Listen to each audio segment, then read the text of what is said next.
ഈശോ മിശിഹായ്ക്ക് സ്തുതിയായിരിക്കട്ടെ.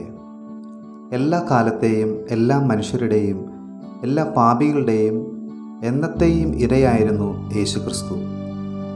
നമ്മുടെ പാപങ്ങൾ അവിടുത്തെ ഭാരം കൂട്ടി, നമ്മുടെ സഹനങ്ങൾ അവിടത്തേക്ക് മുൾക്കിരീടം നിർമ്മിച്ചു നൽകി.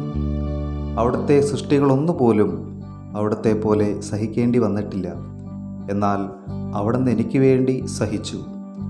മറ്റുള്ളവരെക്കാൾ കൂടുതലായി എനിക്കായി കൃപകൾ ശേഖരിച്ചു വെച്ചു. ആ കൃപകളെല്ലാം അവിടുത്തെ സഹനത്തിൻ്റെ ഫലങ്ങളായിരുന്നു. എന്നേക്കുമുള്ള ഓർമ്മകളിൽ അവിടുന്ന് എന്നെ ചേർത്ത് വെച്ചു. ഞാൻ ഒരിക്കൽ പോലും അവിടുത്തെ ഓർക്കാതിരുന്നപ്പോഴും, ഞാൻ അവിടുത്തെ സ്നേഹിക്കാതിരുന്നപ്പോൾ പോലും പറഞ്ഞറിയിക്കാനാവാത്ത വിധത്തിലുള്ള സഹനങ്ങളും വേദനകളും അവിടുന്ന് സഹിച്ചു. പാപത്തിലൂടെ ഞാൻ നഷ്ടമാക്കിയ ജീവൻ തിരികെ തരാൻ വേണ്ടിയാണ്. എൻ്റെ പരമമായ സൗഖ്യം ഉറപ്പാക്കുന്നതിന് വേണ്ടിയാണ്. അവിടുന്ന് സഹനങ്ങൾക്ക് തന്നെയും അടിയറവ് വച്ചു. എന്നെ സ്വതന്ത്രനാക്കാൻ വേണ്ടി തൻ്റെ അധികാരം മുഴുവൻ അവിടുന്ന് ശത്രുക്കൾക്കായി നൽകി. പിലാത്തോസിൻ്റെ വിധിയെ അവിടുന്ന് ചോദ്യം ചെയ്തില്ല.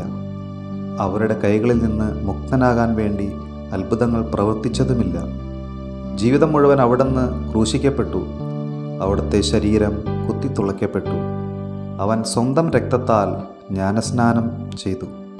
സഹനത്തിൻ്റെ കാസ അടിയോളം കുടിച്ചു വറ്റിച്ചു, മരണം വരിച്ചു. എല്ലാ വിധത്തിലുമുള്ള സഹനങ്ങളും ശുദ്ധീകരണങ്ങളും ഒഴിവാക്കാൻ ഞാൻ ആഗ്രഹിക്കുന്നു. എന്തിന്, മരണം പോലും. സന്തോഷത്തിൻ്റെ ചുറ്റുപാടുകളിൽ ആനന്ദത്തോടെ ജീവിക്കാനാണ് ഞാൻ ആഗ്രഹിക്കുന്നത്. നീതിയോടെ വിധിക്കപ്പെട്ടാൽ ഈ നിമിഷം നരകത്തിലെ മുഴുവൻ വേദനകളും ഞാൻ ഏറ്റുവാങ്ങേണ്ടി വരുമായിരുന്നു. എന്നാൽ എൻ്റെ യേശു എനിക്ക് വേണ്ടി പീഡനങ്ങളേറ്റു, എല്ലാം സഹിച്ചു. വിശുദ്ധ ലൂക്കായുടെ സുവിശേഷം 12-ാം അധ്യായം 50-ാം തിരുവചനം. എനിക്കൊരു സ്നാനം സ്വീകരിക്കാനുണ്ട്, അത് നിവൃത്തിയാകുവോളം ഞാൻ എത്ര ഞെരുങ്ങുന്നു. ആമേൻ.